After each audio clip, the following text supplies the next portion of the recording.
देखो, आज अपने इलेक्ट्रिशियन थ्योरी का छोटा सा टॉपिक है संधारित्र के प्रकार, उसके बारे में चर्चा करेंगे।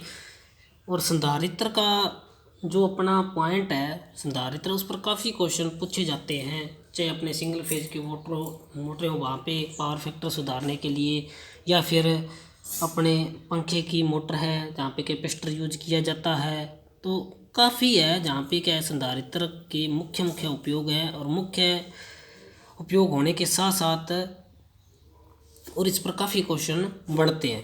तो सबसे पहले अपने बात कर लेते हैं संधारित्र। संधारित्र को हिंदी में अपने कैपेसिटर कहते हैं, अपने इंग्लिश में क्या कहते हैं, कैपेसिटर कहते हैं, और संधारित्र भी कहते हैं, और धारितीय मान संधारित्र भी क्या कहा जाता है। और संधारित्र की जो इकाई होती है वो क्या होती है, पावर अपने फेरड होती है।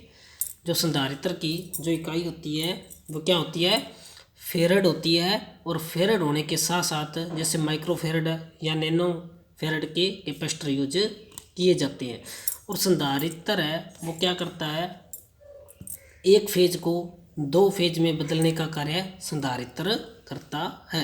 यानी कि जब अपना जो घरेलू पंखा है वहाँ पे अपने कैपेसिटर यूज किया जाता है, तो वहाँ पे इसका क्या कार्य रहता है, एक फेज को दो फेज में बदलने के लिए इसका उपयोग किया जाता है।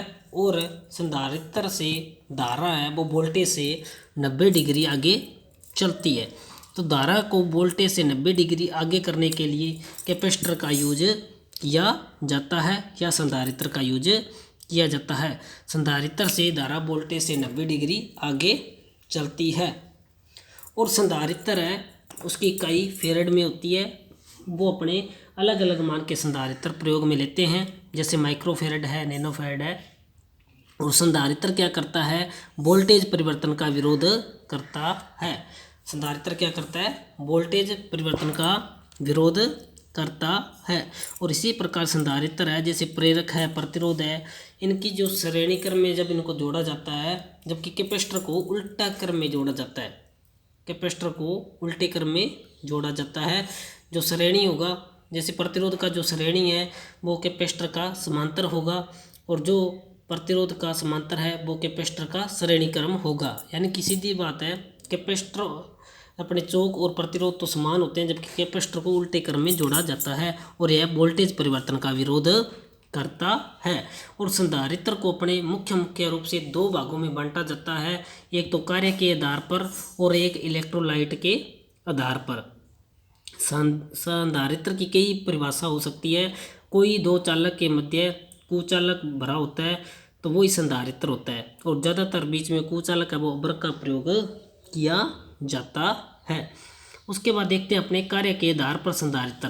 देखो, स्थिर मान का संधारित्र, कार्य के आधार पर जो संधारित्र है उन्हें तीन भागों में बांटा गया है। जैसे स्थिर मान का संधारित्र जिसमें मान क्या हो, स्थिर हो। एक है समयोजित, जिसमें क्या है, समयोजित मान हो। एक है परिवर्तित, यानी कि बदला जा सके। तो ये तीन प्रकार के कार्य के आधार पर संधारित्र है। जिसे स्थिर मान का संधारित्र, जो स्थिर मान का संधारित्र है उसमें पेपर संधारित्र, ठीक है, माइक का संधारित्र और सिरेमिक संधारित्र का प्रयोग किया जाता है। स्थिर मान के अंदर जो संधारित्र आते हैं, कैपेसिटर आते हैं, वो पेपर संधारित्र, माइक का संधारित्र और सिरेमिक संधारित्र होते हैं। उसके बाद समायोजित मान संधारित्र, जैसे ट्रिमर है और पैडर है, ये क्या समायोजित मान के संधारित्र होते हैं। उसके बाद आता है अपना परिवर्तित मान संधारित्र, जिसका मान अपने कम ज़्यादा किया जा सकता है, जैसे गेंग संधारित्र। गेंग संधारित्र है वो परिवर्तित मान का संधारित्र है। उसके बाद नेक्स्ट है अपना इलेक्ट्रोलाइट पदार्थ के आधार पर, इलेक्ट्रोलाइट पदार्थ के आधार पर संधारित्र के प्रकार। तो इलेक्ट्रोलाइट है उसके आधार पर संधारित्र वो निम्न भागों में बांटा गया है, जैसे पेपर संधारित्र है, सिरेमिक संधारित्र है, पॉलिएस्टर संधारित्र है, माइका संधारित्र है, इलेक्ट्रोलाइट संधारित्र है। उसके बाद है जैसे पेपर संधारित्र। तो पेपर संधारित्र है वो उच्च वोल्टता तथा उच्च धारा हेतु उपयोग में लिया जाता है। यानी कि अपने को जहाँ पर उच्च वोल्टता तथा उच्च धारा चाहिए, उच्च वोल्टता तथा उच्च धारा चाहिए, वहाँ पर अपने पेपर संधारित्र का प्रयोग करेंगे। और उसके साथ अगर अपने को उच्च वोल्टता व उच्च धारा, उसके साथ साथ अपने को उच्च वोल्टता व उच्च धारा चाहिए, यानी कि सेम ही है, तो सिरेमिक संधारित्र या पेपर संधारित्र का यूज वहाँ किया जाता है जहाँ अपने को ज़्यादा वोल्टेज और ज़्यादा धारा चाहिए। और संधारित्र तो वो क्या करता है, वोल्टेज परिवर्तन का विरोध करता है। उसके बाद है पॉलिएस्टर संधारित्र। इसका जो उपयोग है वो डिजिटल उपकरण हो सकते हैं, ट्यून्ड परिपथ है, ट्यून्ड जहाँ पे क्या है रेडियो सर्किट है, तो वहाँ पे इसका उपयोग किया जाता है। उसके बाद है माइका संधारित्र, यानी कि इसको अभ्रक संधारित्र के नाम से भी जाना जाता है। और जहाँ पर अपने को ज़्यादा पावर फैक्टर चाहिए वहाँ पे अपने माइका संधारित्र का प्रयोग करेंगे। उसके बाद है इलेक्ट्रोलाइट संधारित्र। इसका उपयोग मोटरों में किया जाता है, ज़्यादातर किस में किया जाता है, इलेक्ट्रोलाइट संधारित्र का प्रयोग मोटरों में किया जाता है। और उसकी जो मतलब अपने जो संधारित्र की चलने की जो क्षमता है वो कम होती है, तो इलेक्ट्रोलाइट जो है अब संधारित्र है वो ज़्यादा लंबे समय तक नहीं चलता है, यानी कि जल्दी ख़राब हो जाता है। और एक आपको बढ़िया इंपॉर्टेंट क्वेश्चन और बता देता हूँ कि जब संधारित्र क्या है, जब संधारित्र चार्ज अवस्था में होता है, क्या होता है, जब अपना संधारित्र चार्ज अवस्था में होता है तब यह शॉर्ट सर्किट की तरह व्यवहार करता है। जब संधारित्र चार्ज अवस्था में होता है तब यह शॉर्ट सर्किट की तरह व्यवहार करता है। और जब अपना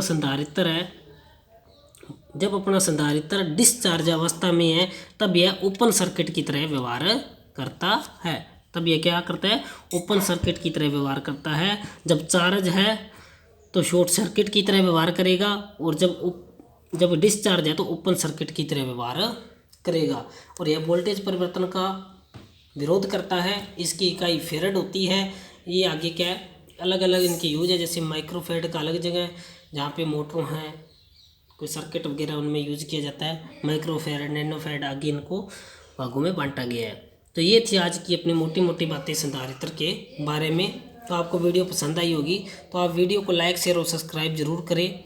और इसी प्रकार इलेक्ट्रिशियन थ्योरी से संबंधित डेली 5-10 मिनट की शॉर्ट वीडियो आपको इस चैनल पर RS इलेक्ट्रिशियन थ्योरी 29 RS इस चैनल पर आपको मिल जाएगी। और ऐसी ही वीडियो आप डेली देखने के लिए आप इस चैनल को लाइक शेयर और सब्सक्राइब जरूर करें। मिलते हैं अपने नेक्स्ट वीडियो में, तब तक के लिए धन्यवाद। जय हिंद, जय भारत।